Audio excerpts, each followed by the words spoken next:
বিবিরা মাঝে মাঝে খুনসুটি করতো, নবীরে ধরতো, এটা নাই ওইটা নেই, এটা দেন। একবার সব বিবিরা টাইট করে ধরছে, ও নবী, আয়েশার ঘরে যেদিন থাকেন সাহাবারা বেশি হাদিয়া পাঠায় কেন? আমাদের ঘরে যেদিন থাকেন পাঠায় না কেন? কালকে জুমার নামাজের পরে ঘোষণা দিবেন সবার ঘরে সমান সমান হাদিয়া। নবী কয়, আমি হাইতান্ন।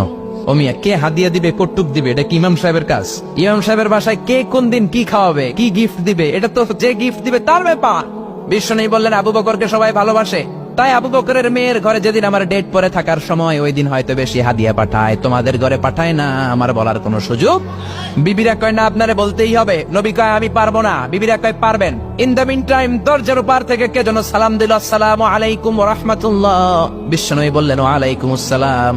বিশ্বনবী বুঝতে পারলেন সালামটা আমার ওমরের সালাম। বিশ্বনবী সালামের উত্তর দিয়ে বিবিদের দিকে তাকায় দেখে একটা বিবি ওর সামনে নাই, সব উদাও, ভ্যানিশ হয়ে গেছে। ওই যে ওমর, সুবহানাল্লাহ পড়বেন না? এই জন্য ওমরকে শয়তানও ভয় পেত।